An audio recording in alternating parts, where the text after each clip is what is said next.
Chairman వారు కూడా లైవ్లో ఉన్నారు. సార్ నమస్కారం. అట్లాగే ముందుగా శ్రీనివాస్ గారు ఏం చెప్తారు? ఈరోజు ఈ మార్చి నెల 3 పార్టీలు ఆవిర్భవించినటువంటి రోజు. సో ఏ పార్టీ ఎట్లా ఉంది, ఎన్ని మార్కులు ఇస్తారు, ఏంటి ఏం చెప్తారు? పవన్ గారు, ముందుగా మీకు, ఏబిఎన్ వీక్షకులకు, ప్యానల్ మిత్రులకు అందరికీ కూడా ఇవాళ శుభదినం.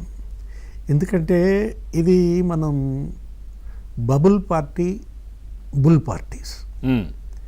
అంటే బబుల్ పార్టీస్ అంటే గాలి బుడగల పార్టీ అన్నమాట. అంటే ఇప్పుడు అప్పట్లో ఎన్టీ రామారావు ఏమనేవాళ్ళు అంటే మఖలో పుట్టి పుబ్బలో పోయే పార్టీలు అనేవాళ్ళు. ఏం సార్ అది అర్థం కాదు. మఖలో పుట్టి పుబ్బలో పోయే పార్టీలు అనేవాళ్ళు ఈ గాలి బుడగ పార్టీలను ఉద్దేశించి. అదే బుల్ పార్టీ అంటున్నాం. అంటే బుల్ పవర్ పార్టీ అన్నమాట. ఇవాళ తెలుగుదేశం పార్టీ ఇంత బలంగా ఉందంటే ఆ పార్టీకి ఉన్నటువంటి సంస్థాగత బలం, ప్రజలతో కనెక్టివిటీ, అధికారంలో ఉన్న ప్రతిపక్షంలో ఉన్న అందుబాటుతనం. మీరు ఇందాక చెప్పారు, జనంలో ఎవరుంటే వాళ్లే జన నాయకులుగా ఎదుగుతారు. అందుబాటుతనంలో ఉన్నాళ్ళనే అందలం ఎక్కిస్తారు. అంటే ఇప్పుడు జగన్మోహన్ రెడ్డికిను మరి తెలుగుదేశం పార్టీ నాయకులకి తేడా అక్కడే కనపడుతుంది. అధికారంలో ఉన్నప్పుడు మబ్బుల్లోనే తిరిగాడు, స్పెషల్ ఫ్లైట్స్, హెలికాప్టర్స్. ఇప్పుడు ఓడిపోయావు కదా, ఓడిపోయినా కూడా జనానికి అందుబాటులో లేకుండా ప్యాలెస్లో ఉంటాడు, బయటికి రాడు, యలహంకలో ఉంటాడు. సమస్యలు ఉన్నాయని చెప్తారు వాళ్ళు, మరి సమస్యలు ఉన్నప్పుడు ప్రజల్లో ఉండాలి కదా. ఆందోళనకు పిలిపిస్తాడు, ఆందోళనలో పాల్గొన్నాడు. ఇప్పుడు నేను ఇంతకుముందు ఆయన ప్రతిపక్షంలో ఉన్నప్పుడు చంద్రబాబు అసలు పనితీరు ఎలా ఉంటుందంటే అదొక అవకాశం అండి. ప్రజల్లో ఇవాళ బలంగా నిలబెట్టడానికి, పార్టీని నిలబెట్టడానికి ప్రతిపక్షంలో ఉండటం అనేది ఒక అవకాశం, ఒక అదృష్టం. అప్పుడు ఏంటి, అసలు ఇంకా వాళ్ళ మీద ఎటువంటి బాధ్యత ఉండదు. ఒకటే ఒక బాధ్యత, సామాజిక బాధ్యత, జన బాధ్యత. ప్రజల సమస్యల్ని ప్రభుత్వం దృష్టికి తీసుకువెళ్ళటమే వాళ్ళ బాధ్యత. చాలా టైం ఉంటుంది. అంటే అసలు చంద్రబాబు ఒక టైంలో అంటే ఆయన ప్రతిపక్షంలో ఉన్నప్పుడు ఆయనే గ్యాస్ బండ్ భుజం మీద పెట్టుకున్నాడు. అప్పుడు ఏదో గ్యాస్ ధరలు విపరీతంగా పెరిగిపోతే Hyderabad Jubilee hill check post దగ్గరే, నేను అప్పుడు ఉమ్మడి రాష్ట్రంలో రాజశేఖర రెడ్డి ముఖ్యమంత్రిగా ఉన్నప్పుడు ఆయన గ్యాస్ బండ భుజాన్ని పెట్టుకుని ఆ ర్యాలీలో పాల్గొన్నాడు. అంటే ఇప్పుడు ప్రజలకి ఇలాంటి రూపాల ద్వారా కనెక్ట్ అవ్వడం అనమాట. ఇప్పుడు మనం చూసాం తెలుగుదేశం పార్టీ ఇవాళ అసలు ఆవిర్భావ దినోత్సవం వాడలా అసలు వేడుకగా చేస్తున్నారు. ఆయన పిలిపించారు, ఎవరు, లోకేష్. ఏమని పిలిపించారు? టీడీపీ ఆవిర్భావ దినోత్సవం సందర్భంగా మీ డీపీలు మార్చేయండి అన్నాడు. అందరూ సోషల్ మీడియాలో వాళ్ళ ఇంటి పైన జెండా ఎగరేసే డీపీలు పెట్టమన్నాడు. తను కూడా ఇంకో పదం చెప్పాడు, ఏంటిది, తెలుగుదేశం 3.0 అన్నాడు. అంటే 3 తరాలు, అటు ఎన్టీఆర్, చంద్రబాబు, ఇప్పుడు లోకేష్. అంటే 3 కళ్ళుగా, అటు ఎన్టీఆర్, చంద్రబాబు ఈ పార్టీకి 2 కళ్ళు అయితే అసలు ఇతనే ఒక 3వ కన్నుగా. అంటే ఏంటిగా త్రినేత్రం అన్నమాట. లోకేష్ అంటే అర్థం అదే కదా, ఈశ్వరుడు అనమాట. అంటే బ్రహ్మ, విష్ణు, మహేశ్వరులు వీళ్ళ ముగ్గురు ఆ పార్టీకి. దాన్ని నిలబెట్టిన తీరు. ఇప్పుడు ఆయన ఏంటి, ఆయన మాస్ లీడర్. ఎవరు, ఎన్టీఆర్. అసలు ఆయన ప్రసంగాలు, అసలు ఆయన అదొక చైతన్య దీప్తి. ఏది, ఆయన రథమే చైతన్య రథం అన్నాడు. ఒక 9 నెలల్లో అసలు అధికారంలోకి వచ్చేసాడు. అవును, అసలు అదొక రికార్డ్ అనమాట. కారణం ఏంటి, ఇప్పుడు ఒక సామాజిక బాధ్యతగా తీసుకున్నాడు. తను ఒక కళాకారుడిని అయినప్పటికీ కూడా కళాకారుడికి కళే కాదు, సమాజం పట్ల బాధ్యత ఉండాలంటూ ఆయన జోలిపట్టి విరాళాలు సేకరించడం. ఎన్టీఆర్, ఏఎన్ఆర్ అప్పట్లో ఈ దివిసీమ తుఫాను కానీ, రాయలసీమ క్షామం కానీ, అసలు ఆయన పేరు మీదే సెంట్రల్ గవర్నమెంట్లో ఒక పోలీస్ ఫండ్ ఉంటుంది, ఎన్టీఆర్ పోలీస్ ఫండ్ అనమాట. ఆయన ఇచ్చిన విరాళం, ఆయన సేకరించినటువంటి విరాళాలతో. అంటే ఒక సామాజిక బాధ్యత. ఏది, ఇవాళ పార్టీ అయినా, రాజకీయ పార్టీ అయినా, కళాకారుడైనా, ఇప్పుడు ఎక్కడ దాకా, ఎందుకంటే ఇప్పుడు చిరంజీవి ఉన్నాడు, మెగాస్టార్. అతను ఒక బ్లడ్ బ్యాంక్ పెట్టుకోవటం. ఇప్పుడు పవన్ కళ్యాణ్, రామ్ చరణ్, అర్జున్, ఎప్పుడు విపత్తులు వచ్చినా వాళ్ళు సంపాదించుకున్నటువంటి సొమ్ము విరాళంగా ఇవ్వడం.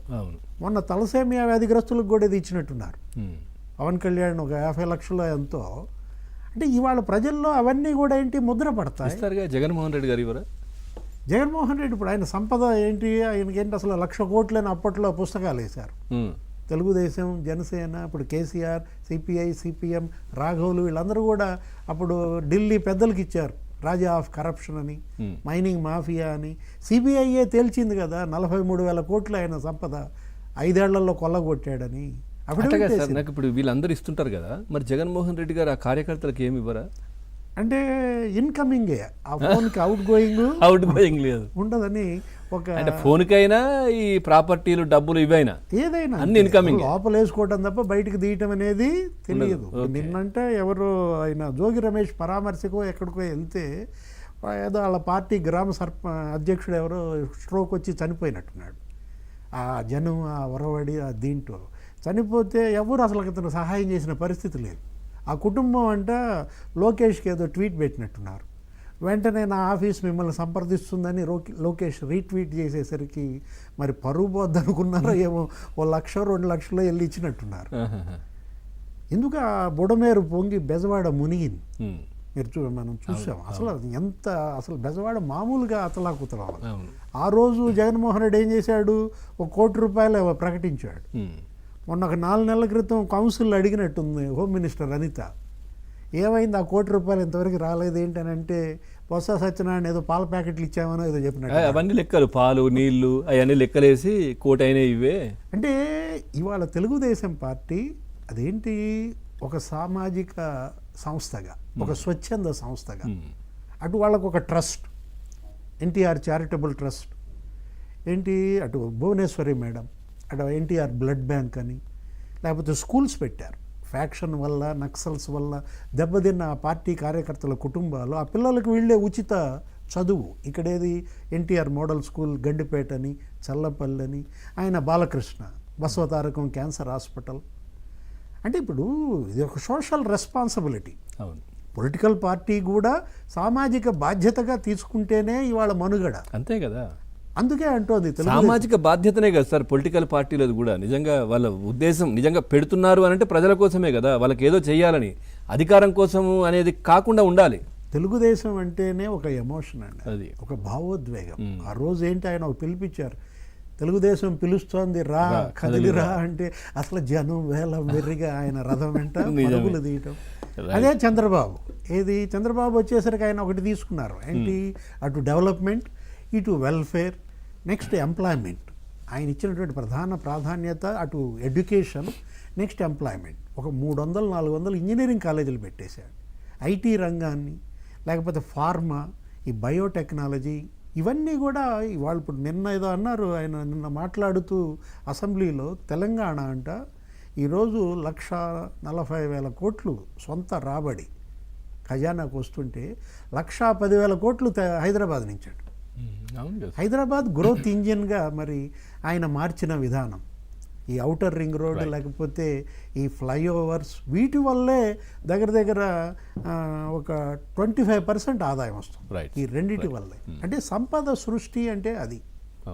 సమాజంలో ఇవాళ సంపద సృష్టించబడాలి, ఆ సృష్టించిన సంపద పేదలకు అందాలి, పేదరిక నిర్మూలన జరగాలి.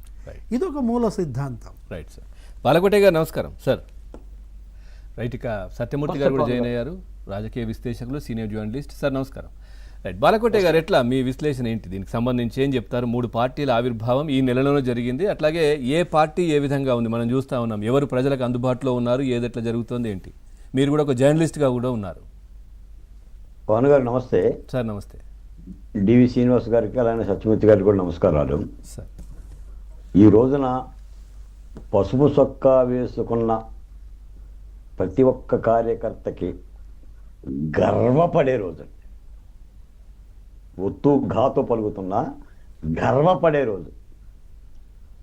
తెలుగుదేశం పార్టీ కార్యకర్తలని చూడండి, రంగరంగ వైభవంగా ఒక పండుగ వాతావరణం. మంగళగిరిలో తెలుగుదేశం పార్టీ కార్యాలయం కిక్కిరిసిపోతుంది. ఇంతకుముందే నేను వెళ్ళొచ్చాను. భోజనాలు పెడుతున్నారు సాధారణంగా. అంటే ఇంట్లో పండుగ కంటే, ఒక పెళ్లి పండుగ లేదంటే ఇంట్లో శుభకార్యానికంటే చాలా గొప్పగా తనివి తీరా చంద్రబాబు నాయుడు గారు కార్యకర్తలతో మాట్లాడుతున్నాడు. లోకేష్ గారు డీపీలు మార్చమంటున్నాడు, లోకేష్ గారు కూడా మాట్లాడుతున్నాడు. అందరు నాయకులు కూడా